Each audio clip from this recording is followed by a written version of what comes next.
Hello student, welcome back to my YouTube channel Teach Nisha Ma'am.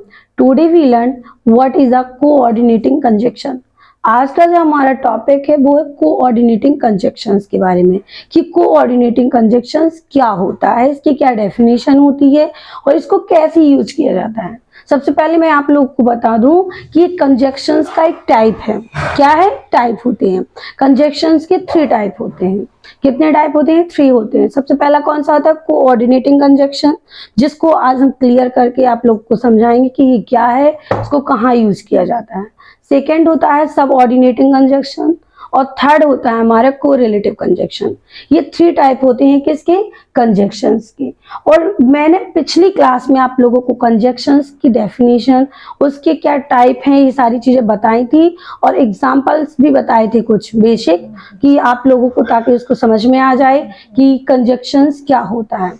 तो जितनी भी class मैंने पहले की आप लोगों को बताई हैं उसको ज्वाइन कर लें, देख लें, ताकि आप लोगों को समझ में आ जाए कि जो आज का कॉन्सेप्ट, जो आज हम पढ़ने वाले हैं इस चीज को, तो ये क्या है, कहाँ से आया है। ऐसा तो नहीं है कि यहीं से स्टार्ट है, तो ये सारी कंफ्यूजन खत्म हो जाए, इसलिए मैं आप लोगों को कहती हूँ कि आप पहले क्लास को ज्वाइन कर लें ताकि हमारा कॉन्सेप्ट आपको समझ में आ जाए।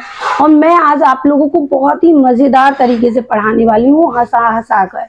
बिल्कुल याद रखना, आपको बिल्कुल इजी तरीके से बताऊंगी कि कोऑर्डिनेटिंग कंजक्शंस क्या होती हैं और इसको कैसे यूज किया जाता है। ठीक है, तो अभी आप लोगों को सबसे पहले हमारी क्लास को लाइक और सब्सक्राइब करके ही बैठना है क्लास में। ठीक है, उसके बाद ज्वाइन करना है, तो लाइक और सब्सक्राइब जरूर कर दें। फिर क्लास को स्टार्ट करते हैं।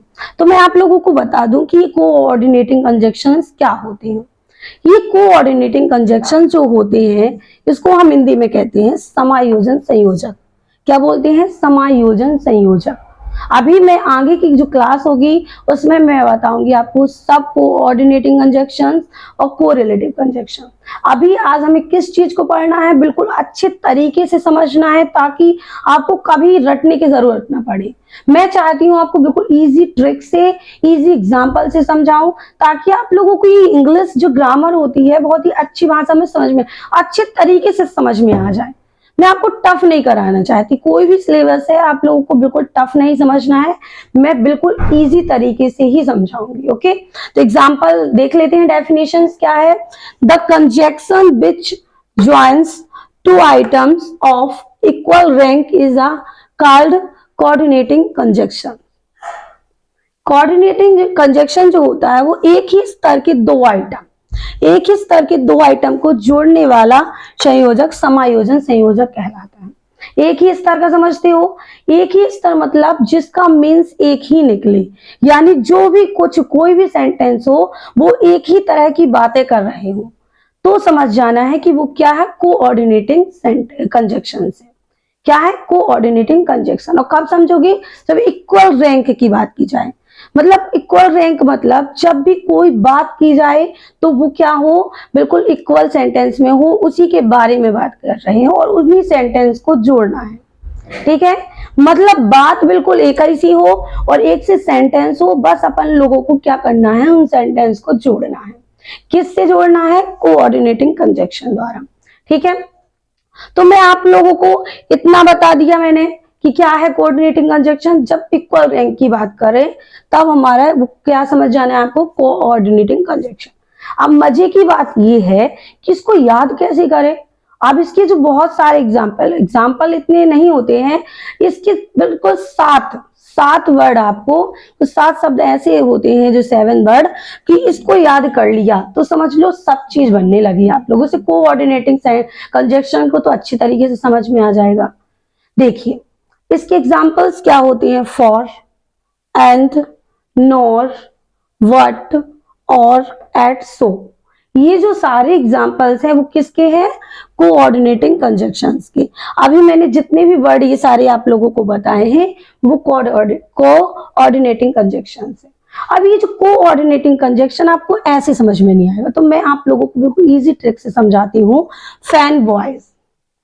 फैन वॉइस एक इजी ट्रिक होती है जिसके माध्यम से आप समझ जाओगे कि कोऑर्डिनेटिंग सेंटेंस क्या होता है।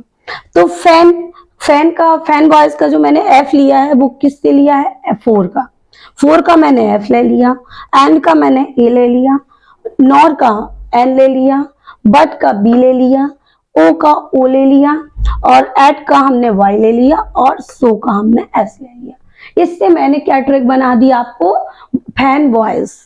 तो आप लोगों को बिल्कुल परेशान नहीं होना है, कहीं कंफ्यूज नहीं होना है, और ना याद करना है। याद आप एक वर्ड तो याद कर सकती हो ना, आपको सारी चीजें याद नहीं करना, बस एक वर्ड को याद कर लो, फैन वॉइस। क्या याद करना है आपको, फैन वॉइस के माध्यम से आप लोगों को समझना है कि ये क्या होती है। तो मैं आज मजेदार तरीके से समझाऊंगी कि फैन वॉइस क्या होती है, उसको कैसे यूज किया जाता है। ठीक है, तो पहले मैं बता दूं, फोर, मैं सबसे पहले किस चीज का यूज करना सिखाऊंगी, फोर कंजक्शंस का। जो फोर कंजक्शन होता है वो कैसे यूज किया जाता है। तो सबसे पहले जो हमारा है, तो हम पहले इस सेंटेंस को देख लेते हैं। टीचर्स लव मीता, ब्लैंक्स है, she is very honest. Teachers love, teachers क्या है, मीता को प्यार करती हैं क्योंकि वह बहुत ईमानदार है। अब यहाँ पर फोर को क्या बोला गया है, क्योंकि। अब फोर को क्योंकि भी बोलते हैं, किस लिए भी बोलती हैं, के लिए भी बोलते हैं। अब बोलते कहाँ है, मैं सबसे पहले आपको ये बता दूं। फोर का यूज जब कंपाउंड सेंटेंस बनाओ तो हम फोर का यूज करेंगे, और कॉम्प्लेक्स सेंटेंस जब बनते हैं तो बिकॉज, सिंस। बिकॉज मतलब भी क्योंकि होता है, और फोर मतलब भी क्योंकि होता है। तो आप लोग यहाँ बहुत ज्यादा कंफ्यूज हो जाते हैं, तो कंफ्यूजन खत्म कर दे। जब कॉम्प्लेक्स सेंटेंस बनते हैं तब बिकॉज और सिंस का यूज होता है, जब कंपाउंड सेंटेंस बनाते हैं तब फॉर का यूज करते हैं। अभी हमने कंपाउंड सेंटेंस बनाया है, इसलिए हमने किस चीज का यूज किया, फॉर का यूज किया। ओके, तो फॉर क्योंकि। Teachers love Meeta, she is very honest. Teachers मतलब क्या है, यहाँ पर पहले हम फॉर को फिल कर दें। अब मैंने फॉर लगा दिया तो क्या हो गया, टीचर्स मीता को प्यार करती हैं क्योंकि वह बहुत ईमानदार है। मतलब एक बात और है, आप फॉर का कब इस्तेमाल करते हैं, रीजन के लिए। जब किसी से कोई चीज रीजन हो, कारण को पूछ रहा हो, तो वहां हम फॉर का यूज करेंगे। अब कारण क्या है, कारण कई प्रकार से होते हैं, और जहां आपको कारण समझ में आए वहीं आपको फॉर का यूज कर देना है। ओके, इतना तो समझ में आ गया। तो अब नेक्स्ट में समझते हैं। नेक्स्ट सेकेंड है हमारा, Geeta is dancing, Reeta is singing. अब हम यहाँ पर एंड कंजक्शन का यूज करते हैं कि एंड कंजक्शन, पहले मैं बता दूं एंड का मीन्स क्या होता है। एंड का मतलब होता है और वर्ड कब यूज होता है, मतलब एंड का यूज कब करना है। ये सारे वर्ड ज्वाइनिंग ही हैं, मतलब किसी भी वर्ड को जब ज्वाइन करते, चाहे वो क्लाउसेस हो, फ्रेज हो, सेंटेंस हो, ज्वाइन करे तो वो तुम्हारे कंजक्शन होते हैं। अब कंजक्शन तो कई होते हैं, लेकिन इसको समझे कैसे, तो इसको हम एग्जाम्पल से या ट्रिक के माध्यम से समझते। तो इसको हमें किस तरीके से समझना है कि एंड जहां आए तो वो इक्वल, मतलब एक जैसी ही बात करे, एक ही तरीके की बात करे, या फिर वो नाउन हो या फिर वो एडजेक्टिव हो। अगर एडजेक्टिव है तो यहाँ भी एडजेक्टिव होना चाहिए और यहाँ भी, अगर नाउन है तो यहाँ भी नाउन होना चाहिए यहाँ। मतलब हमारे कहने का मतलब यही है कि दोनों सेंटेंस में एक जैसी ही बात कर रहे हो, तब हम वहां पर एंड कनेक्ट करेंगे। ठीक है, एंड का मतलब यही होता है, ज्वाइन करते हैं, लेकिन कब, जब दोनों बिल्कुल एक सी ही बात कर रहे हो। ओके, तो हम यहाँ पर देखिए, आप गीता इज डांसिंग, गीता नाच रही है, रीता इज सिंगिंग, और रीता गा रही है। क्या एक ही बात हो रही ना, नाचना और गाना एक ही बात हो रही है। तो हमने किस चीज का यूज किया, एंड कंजक्शन का। तो हमने यहाँ पर एंड कंजक्शंस को फिल कर दिया। क्यों फिल किया, मैंने आप लोगों को बताया है, जहां भी आप लोगों को क्या एक सी बातें, मतलब एक सी, चाहे वो एडजेक्टिव हो, नाउन हो, प्रोनाउन हो, दोनों सेंटेंस में होना चाहिए, तभी वो वर्ड को कनेक्ट करे।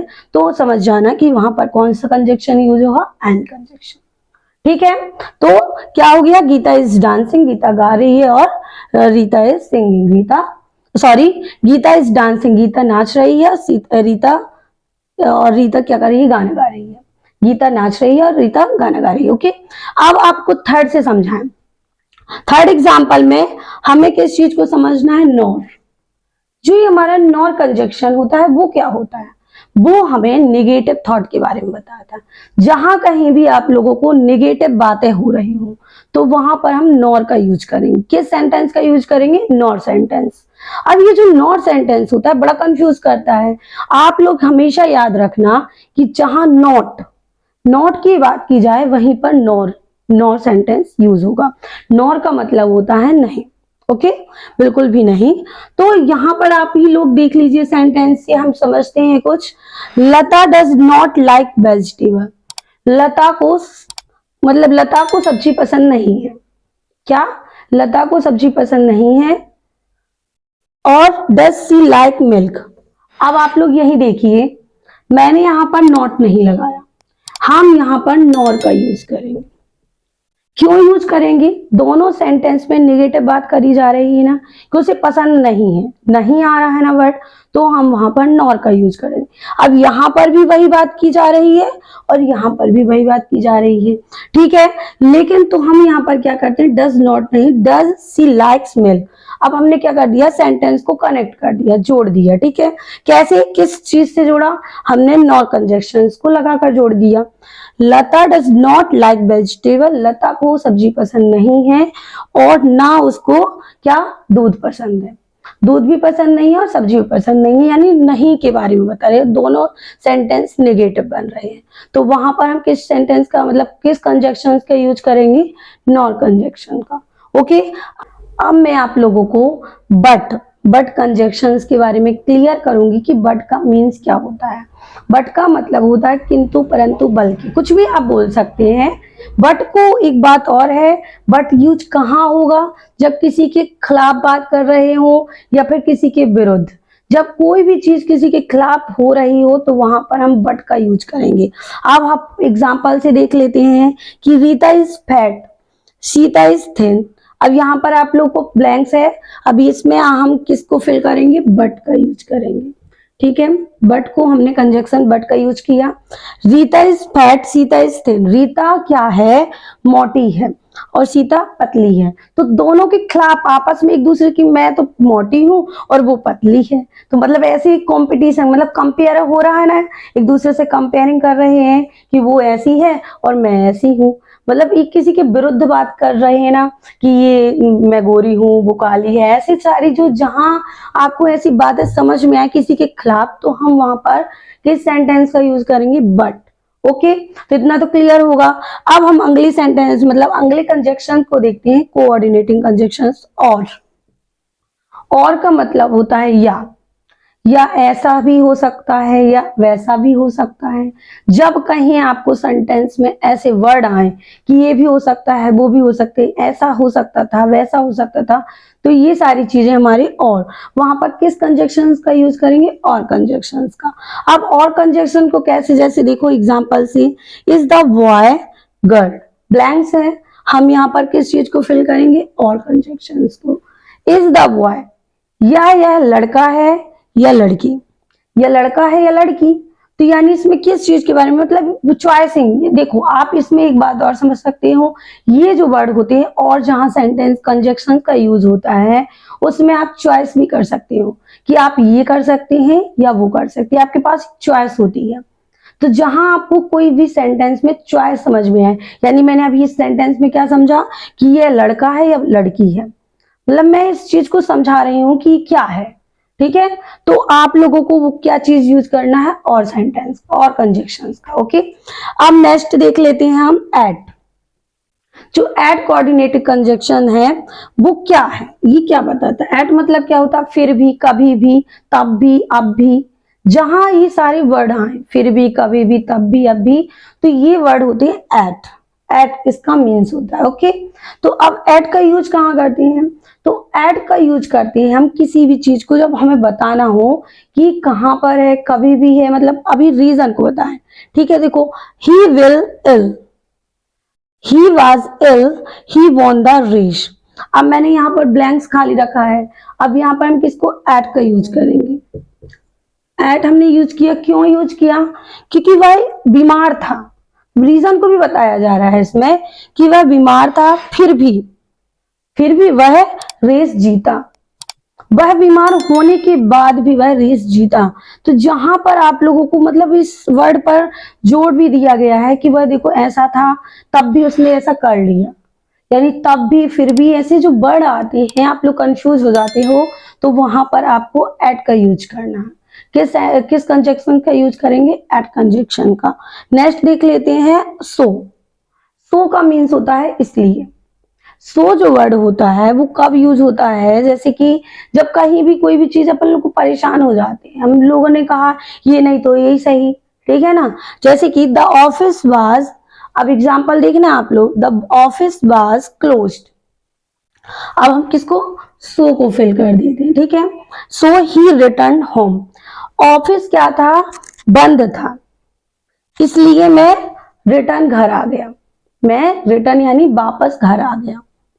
अब वो इस चीज के बारे में बता रहा है कि इसलिए, इसमें मतलब सो का यूज किया गया है कि जहां भी कोई भी चीज आप लोगों को ऐसा लगे कि ये क्या है, ये जरूरी है, मतलब देखो इसमें समझ में नहीं आया उसमें कि द ऑफिस वाज क्लोज्ड। अब ऑफिस बंद था इसलिए मैं घर आ गया। अब उसको कुछ समझ में ही नहीं आ रहा, तो जब कहीं आपको कुछ समझ में ना आए तो आप इस सो का यूज करके आप सेंटेंस को कंप्लीट कर सकते हैं। तो जी जितने सारे आप लोगों को मैंने फोर एंड नो बट और एट सो को समझाया है, उसको अच्छी तरीके से पहले तो आप लोग स्क्रीनशॉट करके समझ भी सकते हैं। आप मेरी क्लास को बार बार इसी चीज को समझ के लिख सकते हैं। आपको जहां समझ में ना आए कमेंट कर जरूर बताएं। और मैंने सबसे पहले आपको जो ट्रिक बताई है फैन वॉइस, तो इस तरीके से आप अच्छे से याद कर लेना है, और याद करने में सबसे ज्यादा हेल्पफुल होगी कि नहीं होगी। आपको क्या करना है? आपको बिल्कुल कनेक्ट फैन वॉइस से आपको याद करना है, बस इसी चीज को बस याद करना है। आपको इस वर्ड को याद कर लेना है, तो आपको कोऑर्डिनेटिंग कंजक्शंस क्लियर हो जाएगा, ठीक है। आपको कंफ्यूजन नहीं होगी कि क्या है, कौन कौन सी, शायद आप एक दो वर्ड खा भी जाएं, मतलब आपको समझ में ना आए कि ये भी होते हैं, तो आपको 7 वर्ड को याद कर लेना है। ये हमारे क्या है? कोऑर्डिनेटिंग कंजक्शंस होते हैं। तो मैंने आज की क्लास में आपको कोऑर्डिनेटिंग कंजक्शन समझाया है। अगली क्लास में सबऑर्डिनेटिंग कंजक्शन और कोरिलेटिव कंजक्शन को समझाऊंगी, और मैं आप लोगों को यह भी बताऊंगी कि ये कैसे यूज किया जाता है। अगर आप लोगों को मेरी क्लास अच्छी लगी हो, मुझे विश्वास है कि आपको अच्छी लगी ही होगी, तो प्लीज लाइक और सब्सक्राइब जरूर करें, ताकि आप हमारा हौसला बढ़ाएं और हमें आप खुश करें, तो हम आपके लिए अच्छे अच्छे टॉपिक लेकर आए और इसी प्रकार से ट्रिक के माध्यम से आपको समझाएं। Student, hope you like this video and thank you so much. Please don't forget like, subscribe and share. Thank you.